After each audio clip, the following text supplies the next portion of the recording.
रायस्तार को अब सब पता चल चुका था। ब्लैक 444 ही वो नाम था जिसने चालें चली, झूठ बोया और आखिरकार दो सगे भाइयों को एक दूसरे से जुदा कर दिया।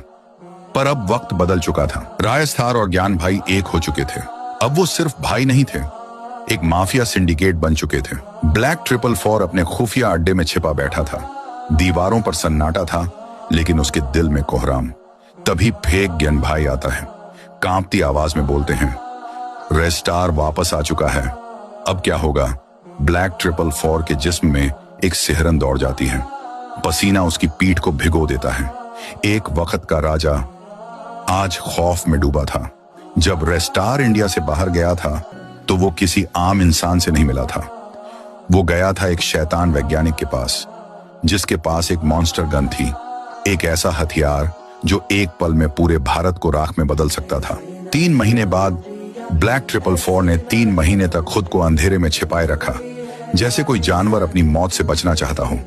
लेकिन अब डर ने उसे तोड़ दिया। उसने फैसला किया, इंडिया छोड़ दूंगा, रायस्तार का साया मुझे जीने नहीं देगा। वो अपनी काली गाड़ी में बैठता है और चुपचाप निकल पड़ता है। रास्ते में उसका डर कांप रहा होता है। हर मोड़ पर मौत दिखती है। इधर रायस्तार अपनी माफिया आर्मी के साथ खड़ा होता है। जब ज्ञान भाई खबर लाते हैं, वो भाग रहा है, इंडिया छोड़ रहा है। रायस्तार की आंखें जल उठती हैं। वो गरजते हुए कहता है, बिना हिसाब चुकाए कोई नहीं जाएगा। गाड़ियों की गड़गड़ाहट शुरू होती है। रायस्तार और उसका भाई दोनों अपनी गाड़ियों में निकलते हैं और कुछ ही समय बाद एक वीरान खुला इलाका, जहां चारों ओर सन्नाटा था, लेकिन अब वहां खून की बारिश होने वाली थी।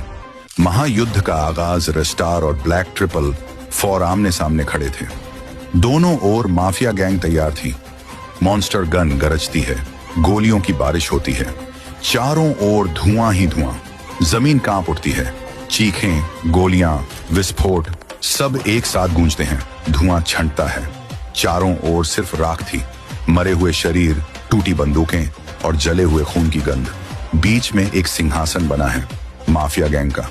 उस पर रायस्तार बैठा है, खून से सना हुआ, लेकिन आंखों में जीत की ज्वाला। ब्लैक 444 उसके सामने घुटनों पर पड़ा है।